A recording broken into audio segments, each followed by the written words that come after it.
الحمد لله وكفى والصلاة والسلام على عباده الذين اصطفى. أعوذ بالله من شرور أنفسنا ومن سيئات أعمالنا من يهده الله فلا مضل له ومن يضلل فلا هادي له. وأشهد أن لا إله إلا الله وحده لا شريك له وأشهد أن محمدا عبده ورسوله. أما بعد فإن خير الحديث كتاب الله وخير الهدي هدي محمد صلى الله عليه وسلم. شر الأمور محدثاتها وكل محدثة بدعة وكل بدعة ضلالة وكل ضلالة في النار. أعوذ بالله السميع العليم من الشيطان الرجيم من حمده ونفخه ونفسه. بسم الله الرحمن الرحيم. اللهم صل على محمد وعلى آل محمد كما صليت على إبراهيم وعلى آل إبراهيم إنك حميد مجيد. اللهم بارك على محمد وعلى آل محمد كما باركت على إبراهيم وعلى آل إبراهيم إنك حميد مجيد. رب اشرح لي صدري ويسر لي أمري واحلل عقدة من لساني يفقهوا قولي. رب زدني علما.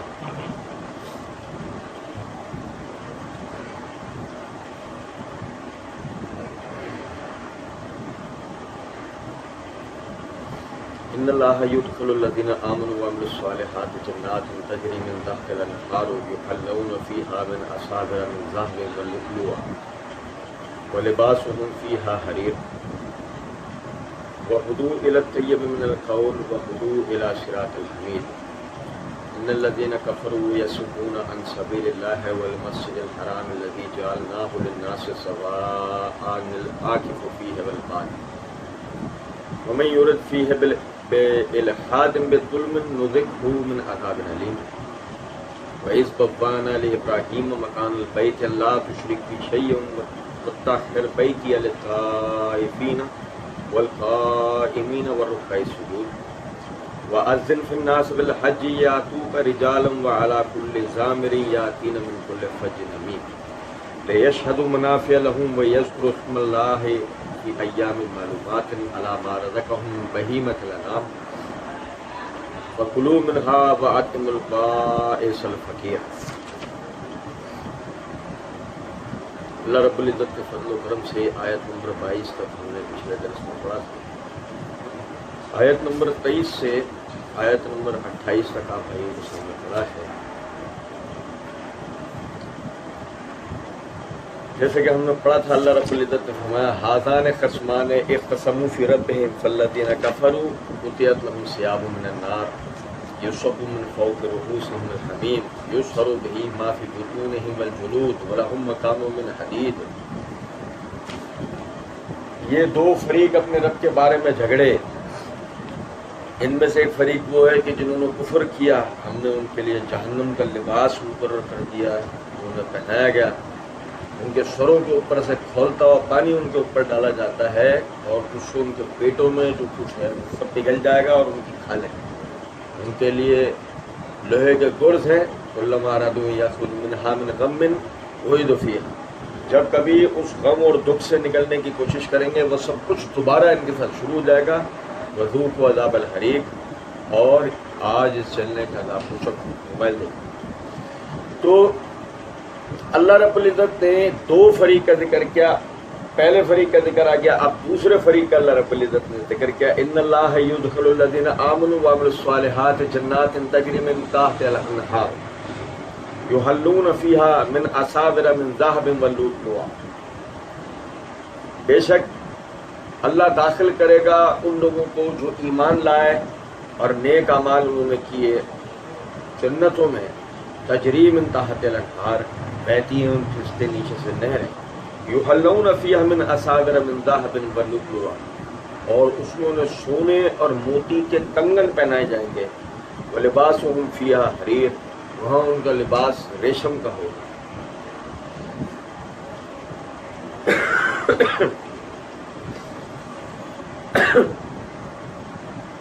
یہ آیت پہلے ہم نے آیت نمبر 14 کے تحت اس مضمون کو اس آیت کے ہم نے پڑھا تھا کہ جو اللہ نے فرمایا ان اللہ یدخل الذین آمنوا وعملوا الصالحات جنات. ایمان لانے والے اور نیک اعمال کرنے والوں کو اللہ رب العزت جو ہے وہ جنت کے اندر داخل کرے گا. ہم نے کیا مطلب ہے اس کا اس کو ایک جملے میں بس دہرا دیتا ہوں، کیونکہ اللہ رب العزت نے جب آیات کو دوبارہ دہرایا ہے تو ضروری ہے اس کو پڑھنا۔ صرف ایمان لانے والا جنت میں نہیں جائے گا، صرف اچھے کام کرنے والا جنت میں نہیں جائے گا،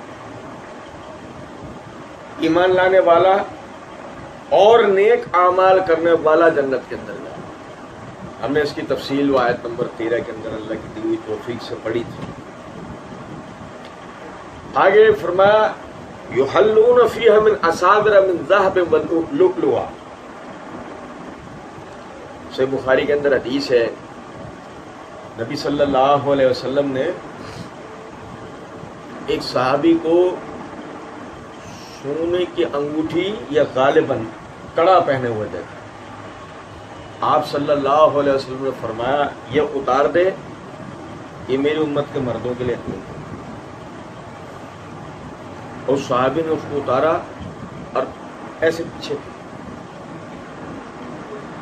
دوسرے والے ساتھی نے کہا اللہ کے بندے، نبی صلی اللہ علیہ وسلم نے یہ فرمایا کہ یہ میری امت کے مردوں کے لیے نہیں ہے، تو اپنی بیوی کو لے آ کر دے دے۔ اس نے کہا کہ میں نے نبی صلی اللہ علیہ وسلم سے صرف اتنا سنا کہ یہ تمہارے لیے نہیں ہے، میں نے مردوں کا لفظ نہیں سنا، جتنا سنا اتنے پہ عمل کرو، جتنی اللہ کے رسول صلی اللہ علیہ وسلم کی بات سنی ہے اتنے پہ عمل کرو۔ اس حدیث سے جہاں اتباع سنت کا ایک بڑا معاملہ پتہ لگتا ہے، وہیں ساتھ یہ بات پتہ لگتی ہے کہ سونا دنیا کے اندر مسلمان مرد کے لیے کسی بھی طرح جائز نہیں، حلال نہیں۔ کیا یحلون، حلن عربی میں کہتے ہیں زیور، بطور زیور سونے کی کوئی بھی چیز مرد کے لیے استعمال کرنا جائز نہیں، بطور منافع، بطور کرنسی، بطور کاروبار یہ چیز جائز، لیکن بطور زیور کوئی بھی چیز ہو مرد کے لیے جائز نہیں۔ اچھا، اسی طریقے سے فرمایا ریشم یہ مردوں کے لیے جائز نہیں۔ اچھا، یہ ایسی بات ہے، ریشم ہوا، سونا ہوا، یہ ایسی بات ہے کہ ہمیں پتہ ہوتا ہے کہ ہمارے لیے لباس کے اندر یہ چیزیں حرام، عام طور پہ میں یہ پتہ ہوتا، ذہن کے اندر خیال گزرتا ہے کہ یہ منع کیوں ہے، یہ حرام کیوں کیا گیا ہے، اس کی وجہ ہے تو، لیکن سمجھے ذرا اس بات، ریشم مہنگا کپڑا ہے، سونا مہنگی دھات، ریشم مہنگا کپڑا ہے، سونا مہنگی دھات۔ جب انسان یعنی سمجھ لیں تو فرض کر لیں کہ مرد ہے، عورت کتنا بھی سونا بنائے وہ اس کو پہن کر مستقل نہیں رہ سکتی، مستقل نہیں پہن سکتی، اس کی وجہ اس کا کام کاج ہے، دوسری تمام چیزیں ایک طرف، وہ اس بات سے ڈرے گی میرے زیورات کو نقصان ہو، وہ ہر وقت اسے پہن کے نہیں رہے۔ لیکن مرد کا مسئلہ یہ ہے، مرد اپنی طاقت کو مد نظر رکھتے ہوئے اگر اس کے لیے سونا حلال کر دیا جائے وہ وزنی چیزیں بنوا کے پہنے گا۔ آپ سمجھے، یہ ایک ایسی دھات ہے کہ ہمارے دین کے اندر اس کو میگا کرنسی قرار دیا گیا ہے کہ جو میگا کرنسی ہے وہ سونا ہے، اور اس کے بعد اگر کوئی چیز کرنسی ہو سکتی ہے تو وہ چاندی ہے۔ سکے جو بنیں گے وہ اس میں بنیں گے۔ ہمارے اسلام میں نوٹ صرف نوٹ کرنے کے لیے، نوٹ کرنسی کے طور پہ استعمال کرنے کا ہمارے دین میں کوئی تصور نہیں۔ نوٹ صرف متنبع کرنے، یاد کرنے، ہدایت دینے، سمجھانے، سکھانے یا رسید بنانے کے لیے، بس نوٹ کا اور کوئی تصور نہیں۔ تصور ہے سکوں کا، اور وہ سکے سونے اور چاندی کے بنتے۔ اب سمجھے ذرا اس بات۔ پھر اسلام کی تاریخ میں یہ بات آج سے نہیں زمانے سے ہے اسلام پر جنگیں مسلط کی گئی. اسلام پھلے پھولے نہیں، پھیلے نہیں. اسلام دنیا میں اپنی جڑیں مضبوط نہیں کرے. اسلام کے اوپر جنگیں مسلط کی گئیں. جنگیں مسلط کرنے کے نتیجے میں اس کے لیے دنیاوی وسائل کی فراہمی کو روکا گیا، جس کا مطلب یہ ہے کہ سونا آپ کے ہاں جو نکلتا ہے سو نکلتا ہے، لیکن دنیا میں اور کہیں بھی نکلے گا. اگر آپ کو اس کی ترسیل کی ضرورت ہوگی آپ اسے منگوائیں گے، آپ اسے لیں گے، کیونکہ آپ کا سکہ ہی اس دھات میں بن رہا ہے. لیکن اگر آپ سے اس کو روک دیا جائے آپ کی معیشت کو زک پہنچے گی، نقصان ہوگا. اس لیے آپ کا ذرائع مبادلہ کا توازن جتنا ہے اتنا آپ کے پاس سونا ہونا چاہیے. اور اگر آپ کے مرد بھاری مقدار کے اندر سونا بنا بنا کے پہننا شروع ہو جائیں، ایک ہی آدمی کے پاس سب کچھ چلا جائے گا. 100 آدمی، 200 آدمی، 1000 آدمی، 10,000 آدمیوں کے پاس سب کچھ چلا گیا. سارا سونا ملک کے 10,000 افراد کے پاس ہے، گورنمنٹ کے پاس کچھ بھی نہیں ہے. کیا زبردستی لیں گے اس؟ ایک اتنا زبردست میکینزم تھا اس بات کے اندر، لیکن مسئلہ یہ ہے کہ اس میکینزم کو معمولی سے معمولی آدمی کو سمجھانے کے لیے بھی عمر اور ایک تجربہ اور ایک چیز چاہیے کہ ہم اس کو یہ سکھا سمجھا سکیں. اس کو پھر میرے جیسے لوگوں کو سمجھانا بھی تو نہیں آتا. ایک سب سے بڑا مسئلہ یہ ہے.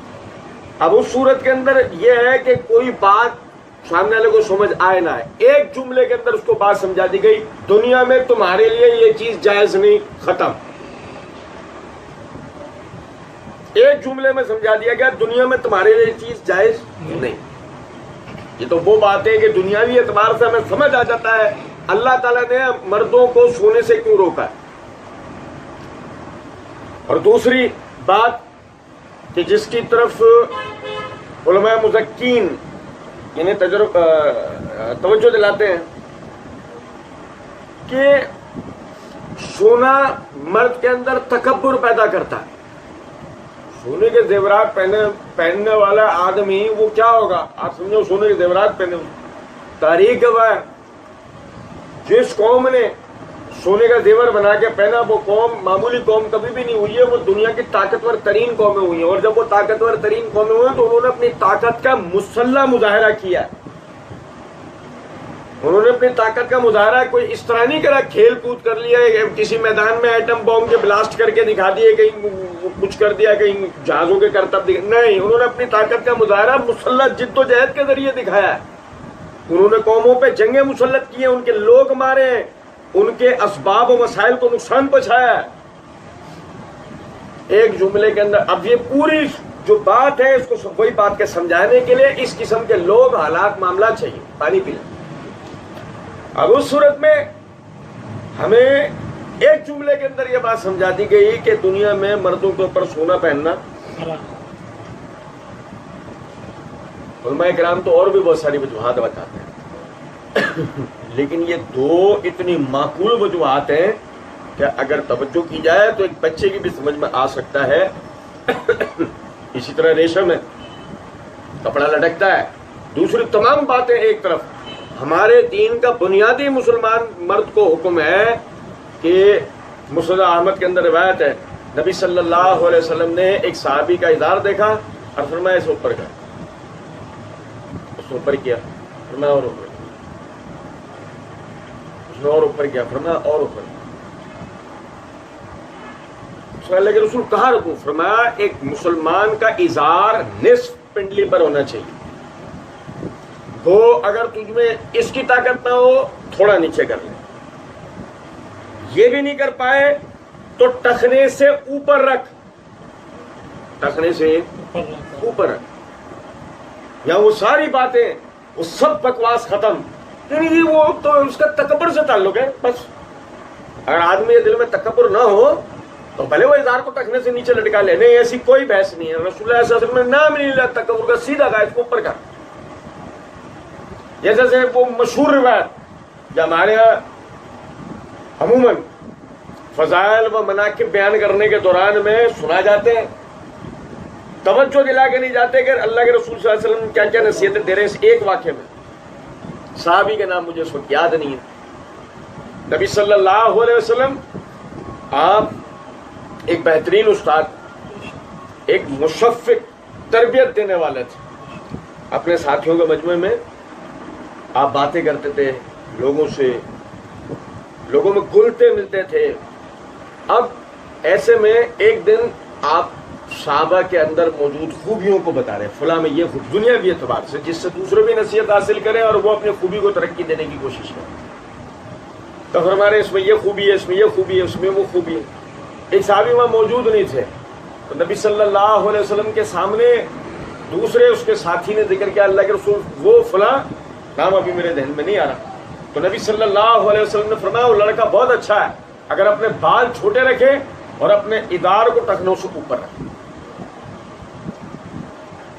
وہ وہاں سے اٹھا سیدھا اس کے گھر گیا، دروازہ بجاؤ، باہر نکلا.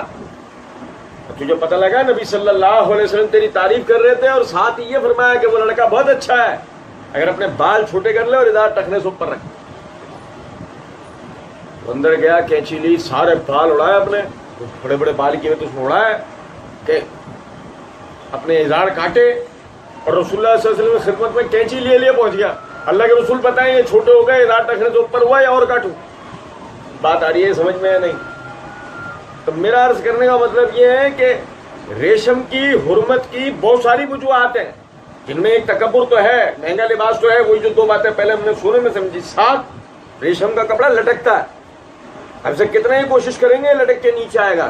وہی بات نا کہ کریں گے تو موڑ کے نا اوپر، چھوٹا نہیں سلواتے ہمارے لوگ، تو نتیجے کے اندر کیا وہ لٹک کے نیچے آئے گا. تو منع کر دیا گیا کہ نہیں.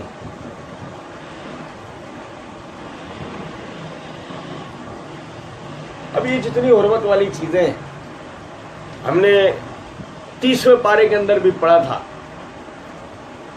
مہر لگی شراب کے حوالے سے، الرحیق المختوم، وہاں بھی میں نے یہ بات عرض کی تھی کہ یہ شراب کا حرام ہونا جس میں سوال کرنے والا سوال کرتا ہے نان الکوہلک بیئر تو پی سکتے ہیں نا بھائی، مسئلہ الکوہلک نان الکوہلک کا نہیں. عرب ثقافت کے مطابق شراب مشروب وہ چیز جو پھلوں کو سڑا کے بنایا جاتا تھا، انگور کو، جو کو یا اس قسم کے دانوں کو، اس میں نشہ ملایا جاتا تھا. نبی صلی اللہ علیہ وسلم نے اس مشروب کے پینے کو حرام کر دیا. اور صحیح بخاری کتاب الطہارت میں اور صحیح بخاری کتاب الآداب میں 5 قسم کے برتنوں کا ذکر کر دیا کہ جن میں شراب بنتی تھی. ان 5 قسم کے برتنوں میں کھانا پینا آپ نے منع فرما دیا کہ ان برتنوں میں کھاؤ پیو نہیں. عرض کرنے کا مطلب یہ ہے یہ شراب کا حرام ہونا، یہ ریشم کا حرام ہونا، یہ سونے کا حرام ہونا، زنا کا حرام ہونا، سود کا حرام ہونا. آپ دیکھیں دنیا کے ترقی یافتہ معاشروں میں 5 چیزیں معاشرے کا حصہ ہوتی ہیں. معاشرے میں جرم نہیں ہوتی، گناہ تو دور کی بات ہے، معاشرے میں جرم نہیں ہوتی، معاشرے کا حصہ ہوتی ہیں. آپ کے دین میں، آپ کے اسلام میں معاشرے میں ممانعت نہیں ہے، سیدھا سیدھا حرمت ہے کہ حرام ہے. ویسے نہیں کہ معاشرے میں فلاں معاشرے میں جائز ہے فلاں میں ناجائز ہے، نہیں، حرام ہے. معاشرے کے کسی بھی طبقے میں استعمال نہیں ہوگا، نہ پہلے نہ درمیانے نہ تیسرے، کسی بھی طبقے میں استعمال نہیں ہوگا. اور جب کسی چیز سے بھی بات سمجھ میں نہیں آتی تو آدم علیہ السلام کو اس درخت سے کس وجہ سے منع کرا؟ کوئی وجہ نہیں سوائے اس کے کہ وہ ان کی آزمائش تھی. بالکل اسی طریقے سے ہمیں ان چیزوں سے روک دیا گیا، شراب کے استعمال سے، زنا کی ممانعت ہو گئی، سود کی حرمت آ گئی، لباس میں ریشم حرام ہو گیا، زیورات کے اندر سونے کو سختی سے مردوں کے لیے منع کر دیا کہ مرد استعمال نہیں کرتے. اب قیامت کا دن ہے، اپنی آزمائشوں کو پورا کر کر یہ حضرات جنتوں کے اندر داخل ہوئے. فرمایا ان اللہ یدخل الذین آمنوا وعملوا الصالحات جنات تجری من تحتها الانہار یحلون فیہا من اساور من ذہب ولؤلؤا ولباسهم فیہا حریر. بے شک اللہ داخل کرے گا ان لوگوں کو کہ جو ایمان لے کے آئے، انہوں نے نیک اعمال کیے، ان جنتوں میں جن کے نیچے نہریں بہتی ہیں، وہاں انہیں سونے اور موتیوں کے زیورات پہنائے جائیں گے، اور وہاں ان کا لباس ریشم ہوگا، وہاں ان کا لباس ریشم۔ آپ اندازہ کریں، نبی صلی اللہ علیہ وسلم کی حدیث ہے، علماء نے اس حدیث کے اوپر بڑی بحث کی ہے، فرمایا جس نے دنیا میں ریشم کو پہنا اب آخرت میں اس کے لیے ریشم نہیں ہے۔ علماء یہ کہتے ہیں بھلے وہ توبہ کر لے پہن کے، جنت میں جنت کے لباس کی، جنتی کا ریشم کا لباس، وہ جو آدم علیہ السلام تک پہنایا گئے، وہ نہیں ملے۔ وہ علماء نے یہ تک بحث کی، وہ رسول اللہ صلی اللہ علیہ وسلم نے فرما دیا کہ جس نے دنیا میں پہنا آخرت میں جنت میں اس کے لیے لباس نہیں ہے۔ سارے عمل اچھے کیے، سارے عمل اچھے کیے، ریشم کا لباس پہنا، اب یہ نعمت جنت میں اس سے چھین لی گئی، یہ نہیں ملتی۔ اسی طرح دنیا میں سونا پہن لیا، اسی پہ قیاس کریں مسئلے کو، دنیا میں سونا پہن لیا اس نے، کسی نام پر بھی پہن لیا، اب جنت کے وہ زیورات اس کے لیے نہیں۔ اور وہ جو ضعیف روایت ہے ابو داؤد کے اندر مسند احمد میں کہ نبی صلی اللہ علیہ وسلم نے فرمایا حافظ قرآن کو قیامت کے دن جنت میں اللہ رب العزت ایک تاج پہنائیں گے جس کی روشنی اتنی ہوگی کہ اگر وہ دنیا میں جھانک لے ساری دنیا کی آنکھیں چن دیا جائے۔ ایسا ہوتا نا کہ ہم سورج کو دیکھیں تو ہماری آنکھیں چن دی آتی ہیں، نہیں دیکھیں نہ دیکھیں، وہ سونے کا تاج اپنے اندر جو چمک رکھتا ہے وہ چمک ہے کہ اگر وہ دنیا میں جھانک لے وہ جنتی تو دنیا میں موجود ہر شخص کی آنکھیں چن دیا جائے۔ بھائی ضعیف ہے یہ مسئلہ، جو میں سمجھانا چاہ رہا ہوں وہ صرف ایک چھوٹی سی بات کہ اس زیور کے سونے کی چمک کا اندازہ لگائیں۔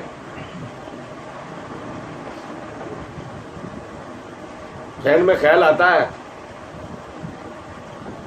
جو صحابی کو نبی صلی اللہ علیہ وسلم نے فرمایا تھا تو کسرا کے کنگن پہنے گا، کیا تھا کسرا؟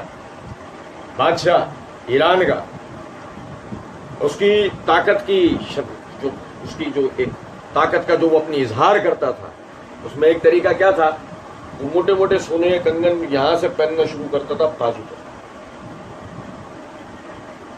بازو تک اس کے کنگن ہوتے تھے، وہ اپنی شان کا اپنی طاقت کا اظہار کرتا تھا۔ نبی صلی اللہ علیہ وسلم نے صحابی کی طرف چرواہا، بکریاں چرانے والا، اشارہ کر کے فرمایا، یعنی کہ پہلے آپ صلی اللہ علیہ وسلم نے فرمایا اللہ رب العزت میری نبوت کو مشرق تا مغرب دنیا کے ایک ایک کونے میں پہنچائے گا، یہاں تک کہ پھر آپ نے چند مثالیں دیتے ہیں، فرمایا یہ کسرا کے کنگن پہنے گا، ایران فتح ہوا، کسرا مارا گیا، مال غنیمت میں وہ کنگن اس کی لاش پہ سے اتارے گئے، وہ مال غنیمت کے میں جمع ہو گئے۔ عمر رضی اللہ تعالیٰ عنہ کا دورہ حکومت تھا، مال غنیمت میں وہ سب چیزیں پہنچائی گئی مدینہ میں وہ سب چیزیں الگ ہو رہی تھی، یہاں تک کہ وہ کنگن نکل آئے۔ عمر رضی اللہ تعالیٰ عنہ کا رکو، اس کو الگ کرو، اس کو بلوایا صحابی، بٹھایا اپنی جگہ، پہنی اس میں پہنے۔ عمر رضی اللہ تعالیٰ کا لوگوں نبی صلی اللہ علیہ وسلم کی بات آج سچ ہو گئی، کسرا ہلاک ہوا اور اس کے کنگن اس نے پہنے، اور اس کو اتار مال غنیمت میں ڈال دیا۔ تو اس سے کوئی یہ نہ سمجھے کہ نبی صلی اللہ علیہ وسلم نے اس صحابی کو کہا تھا کنگن پہننے کا، تو اس کا مطلب کچھ لوگ اس سے مستثنا ہوتے ہیں، نہیں، کوئی اس سے مستثنا نہیں ہوتا، اس نے بھی پہنا اور عمر رضی اللہ نے کہا اب اتارو مال غنیمت میں ڈال دو۔ بات آ رہی ہے سمجھ میں نہیں؟ یاد رکھیں اللہ تعالیٰ نے سورہ بقرہ کے اندر فرمایا شیطان لوگوں کے لیے گناہوں کو، بدعمالیوں کو مزین کر کے پیش کرتا ہے۔ آپ سمجھے، گناہ اور جرم بندے کے لیے بدصورت اور بدنما نہیں ہوتے، اگر بدصورت اور بدنما ہوتے تو انسان خیر طلب ہے، خوبصورتی پسند ہے، انسان بدنمائی کے پیچھے نہیں جاتا سوائے اس کے کہ جو ذہنی مریض ہو۔ اب آپ سمجھیں کہ اگر زنا کو، چوری کو، ڈکیتی کو، سود کو، شراب کو، جھوٹ بولنے کو، یہ جتنے بھی کبیرہ گناہ یا صغیرہ گناہ ہیں، اگر لوگوں کی نظروں میں وہ بالکل بدنما ہو جائیں، لوگ ان کی طرف جائیں گے نہیں، ان کے نقصانات، ان کی خرابیاں لوگوں کو پہلے دن ہی سمجھ میں آ جائیں، لوگ انہیں اختیار کریں گے ہی نہیں۔ صحابہ کرام رضوان اللہ علیہ مجمعین کی تربیت اسی طور پہ تو کی گئی تھی۔ وہ حضرات گناہوں سے اس لیے نہیں بچتے تھے کہ گناہ کے نتیجے میں آدمی قبر کے عذاب اور جہنم کے عذابوں کا شکار ہوگا، نہیں، صحابہ کرام رضوان اللہ علیہ مجمعین کو اس طرح تربیت دی گئی تھی کہ گناہوں سے انہیں کراہت آتی تھی۔ وَكَرَّهَ إِلَيْكُمُ الْكُفْرَ وَالْفُسُوقَ وَالْعِصْيَانَ، انہیں کراہت، انہیں یعنی برا لگتا تھا۔ یہ بالکل ایسے ہے کہ کسی آدمی کے آگے گوبر پڑا ہو، کسی آدمی کے آگے الٹی پڑی بھی ہو، اسے دیکھ کر کراہت آئے گی انسان کو، بالکل ایسے صحابہ کرام رضوان اللہ علیہ مجمعین کو گناہ کے کاموں، جرائم کو دیکھ کر انہیں کراہت آتی تھی، برا لگتا تھا انہیں۔ بحیثیت قوم انفرادی بات بھی نہیں کہ یہ متقی ہے، یہ بڑا متقی ہے۔ وہ جو قوم لوط نے لوط علیہ السلام کو، جب لوط علیہ السلام روک رہے تھے تو جملہ کہا تھا یہ بڑا پاک باز ہے ہماری قوم کا۔ تو مقصد یہاں عرض کرنے کا، صحابہ کرام رضوان اللہ علیہ مجمعین میں یہ بحث ہی ختم ہو گئی تھی، سب گناہوں سے اس طریقے سے بچتے تھے، اس طرح بھاگتے تھے۔ آج ہماری کیفیت یہ، ہم گناہوں میں رستے نکالے بیٹھے ہوئے ہیں، نہیں اگر یہ ایسے کر لے تو بھائی ہم تو نون الکوہلک بیئر پی رہے ہیں۔ کیا پی رہے ہیں؟ نون الکوہلک بیئر۔ یہ بالکل وہ بات ہے کہ ہم تو ربڑ کی گولیاں چلا رہے ہیں۔ بھائی میرے پیارے، ربڑ کی گولی بھی انسان کو زخمی کر دیتی ہے، ہم تو گولیاں تھوڑی چلا رہے ہیں، اصلی ہم کیا چلا رہے ہیں؟ ہم تو ربڑ کی گولیاں فائر کر رہے ہیں۔ تو ربڑ کی گولیاں بھی آدمی کو زخمی تو کرتی ہیں۔ گناہ چھوٹا بڑا نہیں ہوتا، گناہ ہلکا بھاری نہیں ہوتا، گناہ گناہ ہے۔ جب آپ نے اس کو اللہ کی نافرمانی کی نیت پہ کیا، اب صغیرہ کبیرہ کی بحث ختم۔ اب تو آپ اس کے اندر داخل ہو گئے کہ جو حضرت عائشہ والی روایت ہے کہ کل قیامت کے دن اللہ نے اگر اپنے بندے میں سے کسی سے یہ پوچھ لیا کہ فلاں عمل تو نے کیوں کیا، اس کو اللہ سے کوئی بچانے والا نہیں۔ جہاں اللہ نے کیوں کا سوال کر لیا نا، وہ اللہ سے کوئی نہیں بچا سکتا۔ تو اسی لیے دنیا میں جتنا ممکن ہے ہمیں خود کو حرام کاموں سے، جرائم کے معاملات سے، گناہوں سے خود کو بچانا ہے۔ جنت کی نعمتیں اتنی ہی ہمارے لیے آسان ہوتی چلی جائیں گی۔ لیکن اگر دنیا میں ہم اس چکر میں پڑے، ابے یار بتا باپا ہے ہی نہیں، نصیب میں ہمارے نہیں تھی چیزیں، اب ملنا شروع ہوئی، اب تم ہمیں یہ کہہ رہے ہو کہ نہیں جی حرام ہے۔ اللہ کی قسم، مومن کا نصیب بڑا اچھا رکھا گیا ہے کہ مومن پیدا ہی جنت کے لیے کیا گیا ہے، بشرطے کہ وہ اپنے آپ کو جنت کے لائق بنا لے۔ کیونکہ یہ بات پہلے بتا دی گئی کہ داخل جنت میں کون ہوگا؟ الذین آمنوا وعملوا الصالحات، وہ جو ایمان لائے اور انہوں نے نیک اعمال کیے۔ اور میں کئی مرتبہ یہ بات کر چکا ہوں، سورۃ زمر میں تو بہت تفصیل ہم نے پڑھی تھی، نیک اعمال میں سے بد اعمال سے بچنا ہے۔ نیک اعمال میں سے یہ بات ہے انسان خود کو بد اعمالیوں سے بچائے۔ جتنا آدمی بد اعمالیوں سے بچے گا اتنا اللہ انہیں، یعنی اس آدمی کو نیک اعمال کرنے کی بھی مزید سے مزید تر توفیق دے۔ گناہ ثواب ایک ساتھ لے کے نہ چلے۔ اللہ کی قسم، گناہ وہ دیمک ہے جو نیکیوں کو ایسے کھا جاتی ہے جیسے دیمک لکڑی کو ختم کر کے کھوکھلا کر دیتی ہے۔ ہم سمجھ رہے ہوتے ہیں ہمارا دروازہ مضبوط ہے اور ایک دن پوری چوکٹ نیچے آ پڑتی ہے۔ نیکی گناہ ساتھ ساتھ کرتے چلے اور یہ سوچو گے نہیں نیکیاں گناہوں پہ بھاری ہو جائیں گی، یہ آپ کی سوچ ہے۔ گناہ نیکیوں کو کھا جائیں گے، بھاری ہونے تو بہت دور ہے۔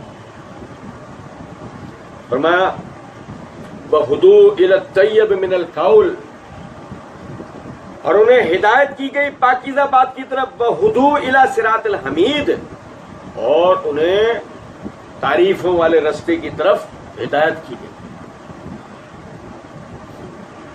آپ سمجھیں، وَالْهُدُوا إِلَى الطَّيِّبِ مِنَ الْقَوْلِ، طیب من القول کی بہت ساری تفسیر مفسرین نے بیان کی۔ کوئی مخصوص قسم کے کلمات کہتا ہے جیسے لا الہ الا اللہ محمد رسول، کوئی سبحان اللہ ہے والحمد للہ ہے ولا الہ الا اللہ واللہ اکبر ولا حول ولا قوت الا باللہ العلی العظیم، کوئی یہ کہتا ہے سبحان، کوئی کہتا ہے سبحان اللہ و بحمدہ سبحان اللہ العظیم۔ مفسرین میں سے بعض کہتے ہیں طیب من القول کا مطلب ہے زبان سے پاکیزہ بات کرنا، وہدوء الی الطیب من القول کا مطلب کہ اسے ہدایت کی گئی پاکیزہ بات کی تھی، کیونکہ زبان سے جو اس نے پاکیزہ باتیں کی، اور اسی سے انہوں نے مسئلہ نکالا زبان کی حفاظت کا، اسی سے انہوں نے مسئلہ کیا نکالا؟ زبان کی حفاظت کا مسئلہ نکالا۔ اور ایک طبقہ مفسرین کا یہ کہتا ہے وہدوء الی الطیب من القول کا مطلب اللہ رب العزت نے اس کو قرآن کی طرف ہدایت کی، کیونکہ تمام کلاموں میں سب سے زیادہ طیب اور پاک کلام قرآن پاک۔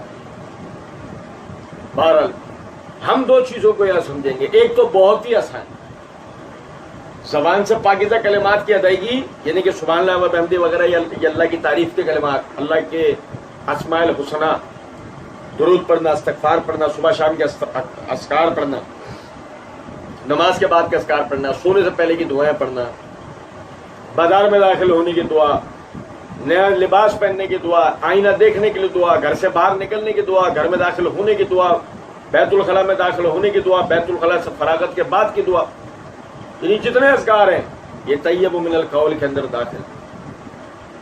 اور جو دوسری بات ہے کہ وہ زبان سے پاکیزہ بات کی طرف ہدایت کیا گیا کہ اس کی زبان سے فحش، گناہ کی بات، جھوٹ، فریب، دھوکہ دہی کے الفاظ، وعدہ خلافی، گالیاں، بےہودگیاں، یہ اس کے منہ سے نہیں نکلتا، اور اسی سے زبان کی حفاظت کا مسئلہ ہے۔ نبی صلی اللہ علیہ وسلم نے فرمایا تم مجھے دو چیزوں کی ضمانت دو، میں تمہیں جنت کی ضمانت دوں گا، ایک زبان کی، دوسری شرم کا۔ آپ سمجھیں ذرا اس بات، زبان کی حفاظت ایک مومن کے لیے دو وجوہات سے بہت زیادہ ضروری ہے۔ پہلا، ہر مومن مبلغ ہے، یہ تو ہماری بدقسمتی ہے نا، ہم نے دعوت کا کام کوئی مخصوص قسم کے لوگوں کے لیے سمجھ رکھا ہے، جبکہ اللہ رب العزت نے فرمایا کنتم خیر امۃ اخرجت للناس تأمرون بالمعروف وتنہون عن المنکر، تم بہترین امت ہو، ہم نے تمہارا امتوں کے درمیان سے سلیکشن اسلام کے لیے کیا ہی اسی بنیاد پہ کہ تم لوگوں کو برائیوں سے روکو گے، تم نیکیوں کا حکم کرو گے، تم اللہ پہ ایمان لے کر آؤ۔ اللہ رب العزت نے دعوت و تبلیغ کا کام، اصلاح کا کام پوری قوم کو اجتماعی طور پر کرنے کے لیے کہا گیا ہے کہ بچہ، بوڑھا، عورت، مرد سب کریں گے۔ تمہاری بدقسمتی ہے ہم نے کام کاروبار کو، ہم نے دنیا داری کو، کھیل تماشوں کو، اس کو تو اجتماعی شکل دے دی، دعوت و تبلیغ کا نہیں، ٹھیک ہے یہ علماء طاقت نہیں ہے، طاقت تو خیر اللہ نے چاہے تو ہم میں پیشاب تک کرنے کی نہیں ہے، اگر ہم سمجھیں تو جو اللہ نے اگر قضا حاجت کی ہمیں توفیق دے دی تو ایک دفعہ اس رب سے دعوت و تبلیغ کے لیے توفیق مانگ کر تو دیکھیں، اللہ اس کی بھی دے گا۔ تو سمجھیں اگر وہ اپنے زبان کی حفاظت نہیں کرتا ہے، جھوٹ وہ بولتا ہے، شیخیاں وہ بھگارتا ہے، گالیاں وہ دیتا ہے، فحش کلامی وہ کرتا ہے، وہ دعوت کا کام کرے گا کہ اس کی بات سنے گا؟ کیونکہ اپنی اس شخصیت کو اس نے غیر سنجیدہ بنا لیا ہے، وہ اپنی شخصیت میں صادق القول نہیں رہا ہے۔ دیکھو سخت ہونا ایک الگ چیز ہوتا ہے، آدمی یوں رہے بالکل، اسلام اس کو سختی سے منع کرتا ہے۔ کیا صحابہ کا وصف بیان کرا ہے، اشداء علی الکفار رحماء بینہم، سختی کفار کے لیے رکھتے ہیں، آپس میں ایک دوسرے سے محبت کرتے ہیں، نرمی رکھتے ہیں، رحم دلی رکھتے ہیں، مسلمان آپس میں نرم رہتے ہیں۔ یہ اسلام نہیں سکھاتا، بردباری، سنجیدگی سکھاتا۔ آپ کبھی علماء کرام کو دیکھیں، مسکرائیں گے، یعنی بہت ہنسنے کی بات ہوگی، مسکرائیں گے، ان کی خوشی کا اظہار، ان کی خوشی کا اظہار، ان کے چہرے کے تاثرات بدلنے سے تو پتہ لگ سکتا ہے، وہ کوئی جاہلانہ حرکتیں کرتے ہوئے آپ کو نظر نہیں آئے، بیٹھنے میں، اٹھنے میں، بات کرنے میں۔ حتیٰ کہ ہم ہمارے حافظ صاحب کو دیکھتے ہیں، حافظ ایوب صاحب کو، بعض مرتبہ بات کرتے ہیں، ان کے حافظ صاحب کیا کہہ رہے ہیں، پڑھو سورہ حجرات، جو نبی جو اللہ رب العزت نے یہ آیت اتاری کہ اپنی آوازوں کو نبی کے آواز سے بلند نہ کرو. عمر رضی اللہ تعالیٰ عنہ اس کے بعد اتنا دھیمے بولنے شروع ہو گئے کہ الفاظ ہے صحیح بخاری کے اندر، ابو سعید خدری رضی اللہ عنہ کہتے ہیں کہ نبی صلی اللہ علیہ وسلم کو ایسے پوچھنا پڑتا، عمر کیا کہہ رہا ہے دوبارہ بول.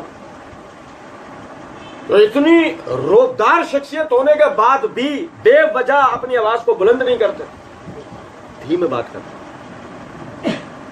ایک مومن کا اخلاق، سلیقہ، طریقہ یہ ہوتا ہے، گالیاں نہیں دے گا. سنن ترمذی کے اندر حدیث ہے، نبی صلی اللہ علیہ وسلم نے فرمایا مومن لعنت کرنے والا نہیں. سنو، بنو امیہ پہ لعنت ہو، یزید پہ لعنت ہو، معاویہ پہ لعنت ہو، نعوذ باللہ من ذالک. کوئی اہل بیت سے نفرت کرنے والوں پہ لعنت ہو، کوئی بڑا محبت کا اظہار کر رہے ہیں چوچو. آپ سنو میری بات، یقین کرو شیطان نے تھوک کے خپتی کر دیا ان کو. یزید غلط، فلاں غلط، جتنے نام لیے سب غلط، لیکن مومن کا ادب یہ نہیں ہے کہ وہ لعنت کرے گا. مومن کا سلیقہ یہ نہیں ہے کوئی کتنا غلط جہنمی، اس نے کتنی ہی ظالمانہ کارروائیاں کیوں نہ کر رکھی ہو، تم کیا ہو؟ تم مومن ہو یا نہیں؟ ہاں، تو تمہیں یہ ادب سکھایا گیا ہے کہ تم لعنت نہیں کرو گے. اور ایسے بے شرم اور بدبخت واقع ہوئے ہیں، ان پہ لعنت کر رہے ہیں.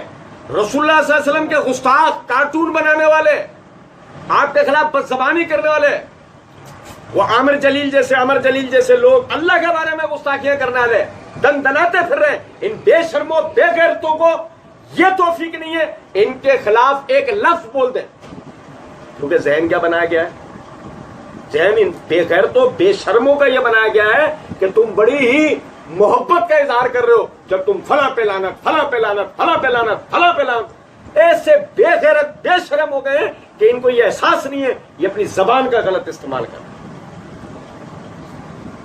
ننگی فحش گالیاں دینا. نبی صلی اللہ علیہ وسلم نے فرمایا مومن لعنت کرنے والا نہیں ہوتا، مومن تانا دینے والا نہیں ہوتا. تانا دینا کسی کی ذات کو لے کے، کسی کے مرتبے اور منصب کو لے کے، کسی کے اندر انفرادی اس کے ذاتی عیب کو لے کے. مومن تانا دینے والا نہیں ہوتا. تم تو پنجابی ہو، تم تو فلاں ہو، تم کلاش غریب مسکین ہو، تو بھینگا ہے.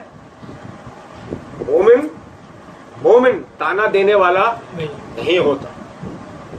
آدمی جس کا جو غریب ہے، جس میں عیب ہے، ذاتی کوئی عیب ہے، کوئی نقص ہے، کوئی آدمی اپنی قومیت کو لے کے کسی قسم کے غلط افعال کا شکار ہے، آپ سمجھے ذرا اس بات کو، کبھی مومن کا یہ وصف نہیں ہے کہ اس کو تانا دینا. اب کوئی کیسا بھی ہے، تم مومن ہو یا نہیں، تمہیں مومن بننا ہے یا نہیں، تو تمہیں اپنے اندر اس ادب کو پیدا کرنا پڑے گا. مومن لعنت کرنے والا نہیں ہوتا، مومن تانا دینے والا نہیں ہوتا. فرمایا مومن گالیاں نہیں دیتا. آپ سمجھیں اس بات. نبی صلی اللہ علیہ وسلم کو فحش قسم کی گالیاں دینے والا آدمی آپ کے سامنے آپ کو تانے دے رہا ہے، آپ کو برا بھلا کہہ رہا ہے، آپ اس کو بس دیکھ رہے ہیں، مسکرا رہے ہیں. ابو بکر صدیق رضی اللہ تعالیٰ عنہ زندگی میں کبھی مکھی نہیں ماری جس آدمی، وہ پیچو تاب کھا رہے ہیں، غصے سے لال پیلے ہو چکے ہیں. رسول اللہ صلی اللہ علیہ وسلم کو دیکھ رہے ہیں، اسے دیکھ رہے ہیں، رسول اللہ صلی اللہ علیہ وسلم کو دیکھ رہے ہیں. آپ کی موجودگی میں دیکھو نا، صحابہ کرام رضوان اللہ علیہم اجمعین نبی صلی اللہ علیہ وسلم سے کسی طور آگے نہیں بڑھتے، کسی طور اجازت مانگتے. وہ مشہور روایت ہے، عبداللہ بن ابی کے لیے عمر رضی اللہ تعالیٰ عنہ نے کہا تھا اللہ کے رسول مجھے حکم دے میں اس کی کرتا ہوں، تو خود نہیں اڑا سکتے، 2 منٹ لگتے. اور وہ جو سمامہ بن اسال رضی اللہ تعالیٰ عنہ جب اسلام قبول نہیں کیا تھا، سرحد پار چھوڑنے جا رہے تھے، تو کہہ رہے تھے سمامہ رسول اللہ صلی اللہ علیہ وسلم نے تجھے سرحد پار چھوڑنے کا کہا ہے، اس کے بعد تیرے ساتھ کیا کرنا ہے یہ نہیں کہا ہے. سیدھا جانا، پلٹ کے مت دیکھنا. تو نے پلٹ کے دیکھا، ہمارا ارادہ بدل بھی سکتا ہے. ہمارا کون؟ عمر اور علی ایک ساتھ، ہمارا ارادہ بدل بھی سکتا ہے. تو تو عرض کرنے کا مطلب اس بات سے یہ ہے، آپ دیکھیں ابو بکر رسول اللہ صلی اللہ علیہ وسلم کو دیکھ رہے ہیں، نبی صلی اللہ علیہ وسلم کو ابو بکر نبی صلی اللہ علیہ وسلم کو دیکھ رہے ہیں اور اس کافر کو دیکھ رہے ہیں، یہاں تک کہ جب برداشت سے بالکل باہر ہو گئے ابو بکر نے اتنا کہہ دیا، تو تھوڑی دیر خاموش نہیں رہ سکتا۔ کیا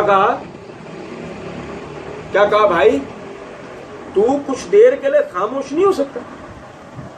بس اس جملے میں موجود طنز کی نیت اور تلخی، نبی صلی اللہ علیہ وسلم آپ اٹھے اور آپ وہاں سے تشریف لے گئے۔ ابو بکر رضی اللہ عنہ کی تو جیسے کیفیت زمین کے پیروں کے نیچے زمین نکل گئی ہو، ابو بکر صدیق رضی اللہ عنہ پیچھے، یہاں تک کہ چلتے رہے پیچھے آپ کے جاتے رہے مجبور ہو کے قریب آ کے کہا، اللہ کے رسول آپ یہ نہیں دیکھ رہے تھے کہ وہ آپ کو کتنا برا بھلا کہہ رہا تھا؟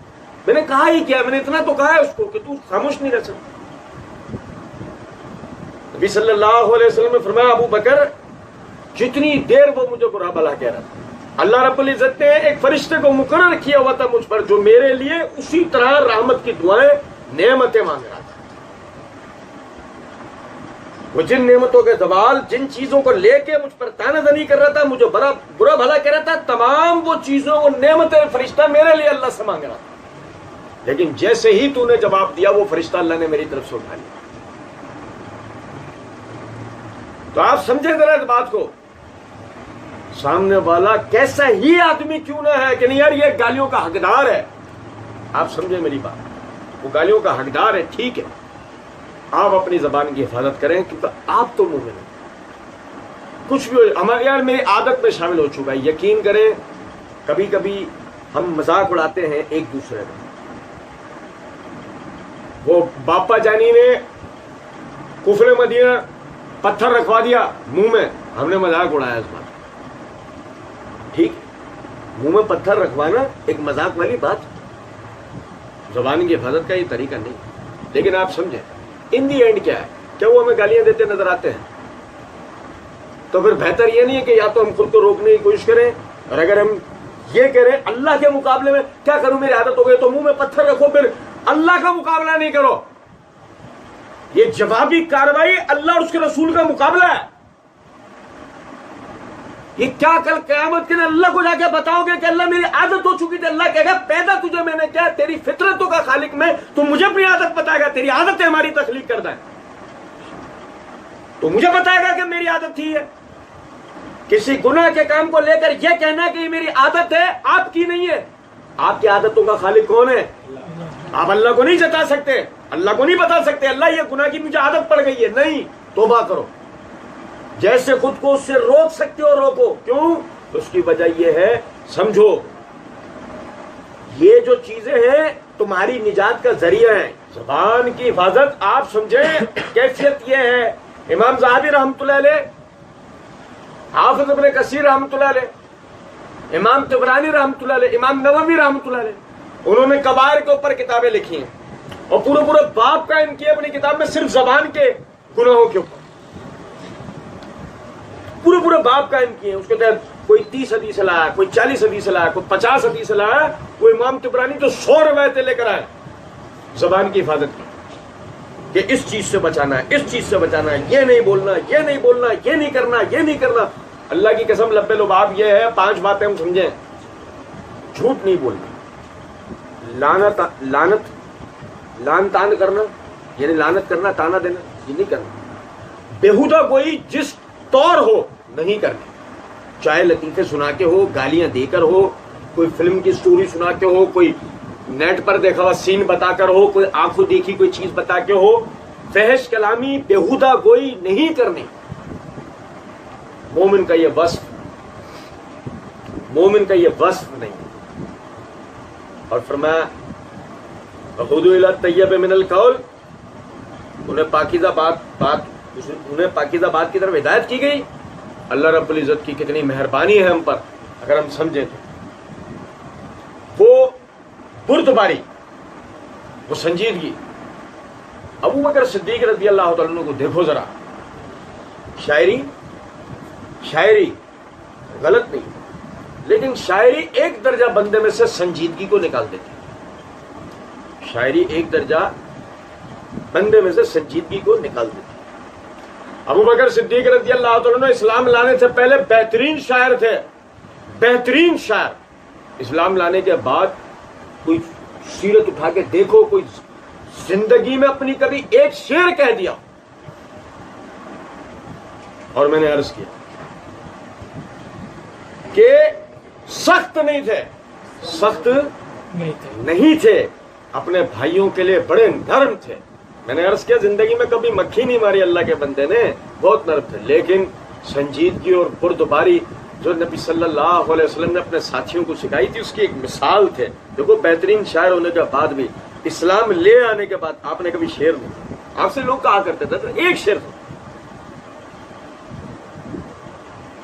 شاعری غلط نہیں ہے، شاعری جو دینی ماحول والی شاعری جو ہوتی ہے اس میں اسلام کی تعریف ہو، اچھے محسن دین کی خدمت کی بات ہو، کوئی قومی وطنی تعریف کی بات ہو، ایسی شاعری میں کسی قسم کا کوئی حرج بظاہر نہیں ہے۔ لیکن سمجھیں اس بات کو کہ چونکہ ایک گناہ سنجیدگی کو وہ کم کرتا ہے، صحابہ اکرام رضوان اللہ علیہم اجمعین میں کئی لوگ شاعر ہونے کے باوجود بھی شعر نہیں کہتے۔ اور دیکھو میں نے عرض کیا نا کہ وہ یہ نہ سمجھے کہ مکروہ ہے یا غلط۔ حسان بن ثابت رضی اللہ عنہ رسول اللہ صلی اللہ علیہ وسلم کی شان میں اشعار کہا کرتے، تو ایسے اشعار، اور رسول اللہ صلی اللہ علیہ وسلم انہیں کہنے کے لیے کہتے تھے بعض مرتبہ، تو یہ تک صحیح بخاری کے اندر حدیث ہے کہ نبی صلی اللہ علیہ وسلم ان کے لیے منبر رکھواتے تھے جب مشرکین یعنی کہ ہوٹنگ کرتے تھے آپ صلی اللہ علیہ وسلم پر شاعری کے رستے، تو حسان بن ثابت شاعری کے رستے اس کا جواب دیتے تھے، آپ ان کے لیے منبر تک رکھواتے۔ تو میرا مقصد بتانے کا صرف اس بات سے یہ تھا کہ آپ دیکھیں ہم جن بزرگوں کے ماننے والے ہیں انہوں نے بردباری کے لیے، سنجیدگی کے لیے انہوں نے کیا کیا اقدامات کیے۔ ہم صرف ایک زبان کی حفاظت کرنے میں یہ کہہ رہے ہیں یار وہ یہ میری عادت میں آئی ہے، نہیں ایسا نہیں ہے۔ اپنی عادتوں کو بدلیں، سچ بولیں، جھوٹ سے پرہیز کریں، زبان سے اچھی بات کریں، بری باتوں سے پرہیز کریں، اپنی زبان سے اپنے بھائیوں کے لیے دعائیں تو نکالیں، لیکن اپنی زبان سے اپنے بھائیوں کے لیے گالیاں کبھی نہ نکالیں۔ کسی پر بھی، کسی مسلمان پر بھی، وہ چاہے فاسق ہو، فاجر ہو، ظالم ہو، کوئی بھی کسی بھی قسم کا کیوں نہ ہو، اس کے اوپر لعنت کرنا، اس کو گالیاں دینا یا اس کو برا بھلا کہنا، اسے جہنمی بولنا، مومن کو، وہ مسلمان کو، وہ فاسق ہے، ظالم ہے، کچھ بھی ہے وہ، آپ مومن ہو یا نہیں یہ دیکھو۔ سب سے پہلے آپ کو جو کردار سکھایا گیا ہے وہ ظلم والا نہیں ہے، وہ ایمان والا ہے۔ وہ ظالم تھا، اس نے سب کچھ کیا، آپ ظلم کیوں کر رہے ہو؟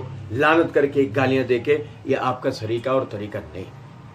اور آخر میں اس بات کو سمجھیں،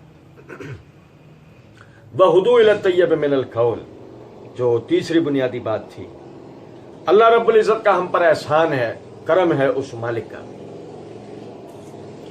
کہ جو تیسرا نقطہ اللہ مفسرین اس آیت کا بتاتے ہیں، وَهُدُوا إِلَى الطَّيِّبِ مِنَ الْقَوْلِ، ہدایت دیے ان پاکیزہ کلمات کی طرف صلی اللہ نے۔ یقین کریں ہم اس دین کو نہیں جانتے تھے، ہم ان عقائد کو نہیں جانتے تھے، ہم ان آداب و اخلاق کو ہم نہیں جانتے تھے، ہم ان مسائل اور عبادات کو نہیں جانتے تھے، ہم معیشت، معاشرت، خانگی امور اور دیگر تمام شعبہ جات زندگی کو ہم نہیں جانتے تھے۔ اللہ رب العزت نے استنجا کرنے سے لے کے پوری دنیا پر حکومت کرنے تک کا یہ سلیقہ، یہ طریقہ، یہ ادب اور قانون نبی صلی اللہ علیہ وسلم کے ذریعے ہمیں سکھایا اور ہمیں اس لائق بنایا کہ ہم اقوام کی دوڑ کے درمیان میں بطور قوم پہچانے جائیں۔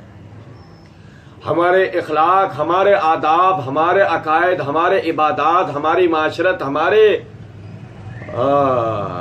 جو اصولیات ہیں، قومیں ان کی پیروی کریں، قومیں انہیں قبول کریں، انہیں اختیار کریں۔ آج کیفیت یہ ہے، اتنی بڑی بات بولنا یا عمل کرنا تو درکنار، اتنی بڑی بات سوچنے جیسی بھی ہماری کیفیت نہیں ہے۔ اس لیے نہیں ہے، گٹر جیسی ایک پسماندہ سوچ ہے ہماری، اس سے بھی بدتر، جہاں اس وقت ہم جس پستی میں جا کے گرے ہوئے ہیں، ہمیں اس کا اندازہ نہیں ہے. اگر ہم اسلام کو پڑھیں, ہم اپنے دین کو پڑھیں, ہمیں پتہ لگے کس بلندی کے اوپر اللہ رب العزت نے ہمیں بطور قوم رکھا ہے, تو ہمیں خود پر شرم آئے ہم کن چیزوں میں لگے ہوئے ہیں. اللہ رب العزت نے ہمیں کن چیزوں کو یعنی کہ اختیار کرنے اور ان پر عمل کرنے کا ہمیں حکم دیا ہے. چھوٹی سی بات تھی, سورہ یوسف کے اندر ہم نے پڑھی تھی, ایک معمولی سی بات کہ آپ دیکھیں کہ یوسف علیہ السلام نے اپنے یعنی کہ جب بھائیوں نے یہ کہا کہ آپ ہم میں سے کسی کو روک لیں لیکن ہمارے اس بھائی کو ساتھ جانے دیں, ہم نے باپ سے وعدہ کیا ہے, ہم نہیں لے کے گئے تو باپ ہم سے ہمیشہ کے لیے ناراض ہو جائیں گے. آپ دیکھیں یوسف علیہ السلام کی طرف سے جواب کیا تھا, یہ کیسے ہو سکتا ہے کہ چوری کی ہے اس نے اور میں بطور سزا روک لوں تم میں سے کسی, اگر میں نے ایسا کیا تو مجھ سے بڑا ظالم کون ہو سکتا ہے. میں نے وہ بتایا تھا کہ جرم کرے کوئی اور سزا ملے کسی اور کو, اللہ کی قسم بہت بڑی پستی ہے. یہ سوال ہے قانون کا, طاقت ہے جرم کی, یہ طاقت ہے جرم کی, سوال ہے قانون کا. یہ کہنا کہ آپ کے معاشرے میں قانون کی بالادستی ہے, نہیں, آپ کے معاشرے میں جرم کی بالادستی ہے. کائنات کی تو مطلب قانون کی تو بالکل پستی ہے, بالادستی تو اس کی.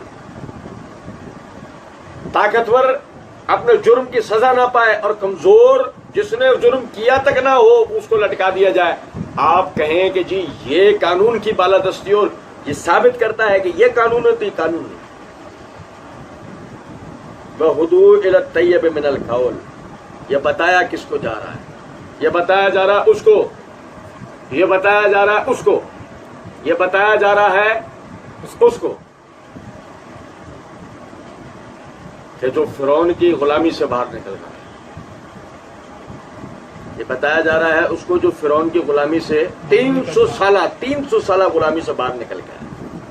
یہ بتایا جا رہا ہے ان کو کہ جو ابرہا کے لشکر سے صرف اس لیے نہیں ٹکرا رہے کہ اس کے پاس ہاتھی ہے, ہم اس کا مقابلہ کیسے کر سکتے. یہ بتایا جا رہا ہے ان کو کہ جو قبائلی لڑائیوں میں لڑنا اپنے لیے بڑی بہادری شان و شوکت کا مقام سمجھتے ہیں.